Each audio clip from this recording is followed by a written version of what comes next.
agree with part of what you're saying, for sure. This kowtowing to religiousness, which brings me to something I want to address. So we'll go ahead and let you go, Bill. Appreciate the call.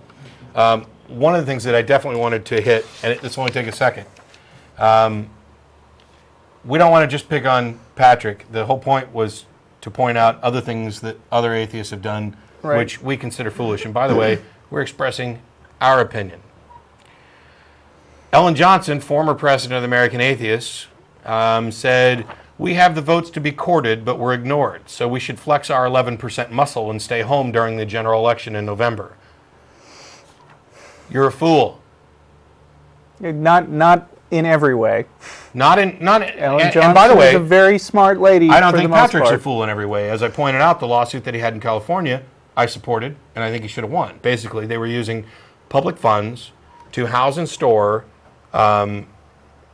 nativity scenes for their Christmas display. The nativity scene has no secular purpose. It's definitely promoting religion. It's fine if they want to display that as part of a larger secular thing of diversity, but if they're using public money to store it, that's a violation. He made the suit. I would have supported him. He won. He was right.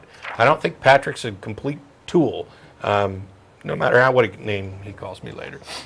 Anyway, the point is that Ellen Johnson's done a lot of great things. She's been a fairly good leader for American Atheists, but she said something that is incredibly stupid and irresponsible also. To say they're not courting our vote, so let's just stay home in November. That makes your vote useless.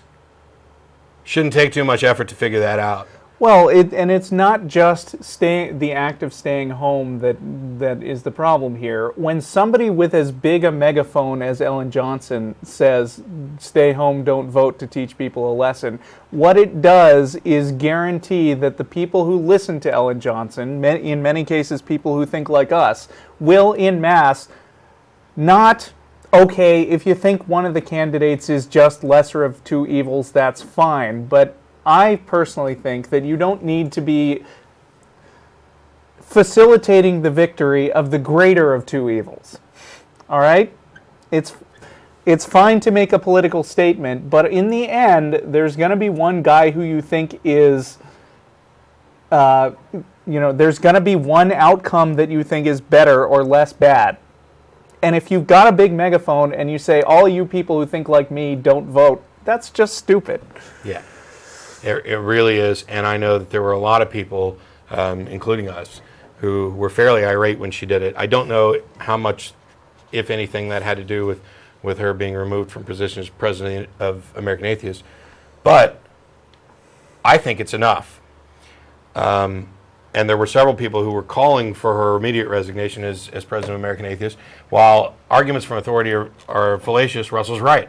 If you're in that position, you have to take responsibility for the fact that your voice can, and probably does, whether it should or not, carry additional weight. And when you take your possible 11% muscle, I'm not convinced that the numbers are that strong, unless you're just counting all seculars, and toss it away by saying, if they're not going to try to get our vote, we're just not going to vote. That's useless.